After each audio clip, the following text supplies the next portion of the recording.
This is GPS, the Global Public Square. Welcome to all of you in the United States and around the world. I'm Fareed Zakaria.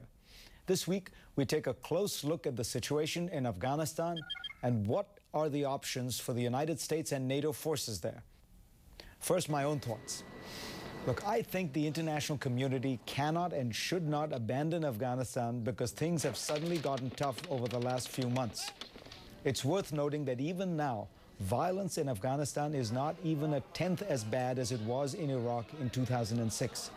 And the notion that Afghans view American troops as occupation forces is belied by repeated polls in which they keep saying that they support the American presence by large margins. Notice that all four presidential candidates in this election publicly endorsed the American presence. And finally, a withdrawal from Afghanistan, a precipitous running away because things are getting tough, would almost certainly strengthen al-Qaeda forces, the hardline Taliban forces. We now know that al-Qaeda is becoming active in the north as well as the south. A withdrawal would also take the pressure off the Pakistani military, which would figure that with America gone, now its only leverage against its Afghan neighbor would be to renew its alliance with the Taliban and with militias. But the Obama administration also needs to get real about Afghanistan. The mission there seems to have expanded from counterinsurgency to full-blown nation building, with everyone involved, civilians and soldiers, asking for more resources and more troops.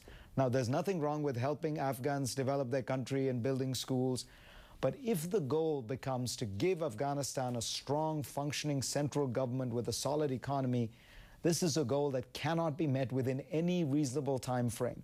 Afghanistan is one of the 10 poorest countries in the world. It has a centuries-long tradition of weak central government. Illiteracy rates are somewhere around 70%. The focus has to shift from nation building to deal-making with all kinds of tribal leaders and, yes, even the Taliban, to buy stability.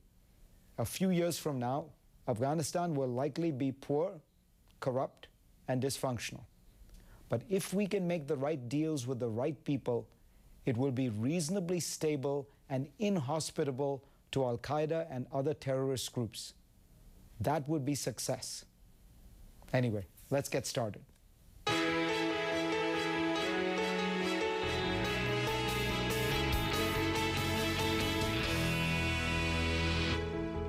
CNN's correspondent Michael Ware has just spent a week in the dangerous Afghan city of Kandahar, the birthplace of the Taliban.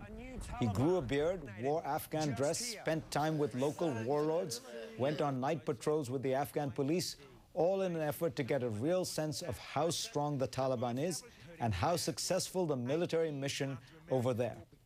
Michael, let's start with the heart of this, your assessment. How is it going? Very, very badly, Fareed. This is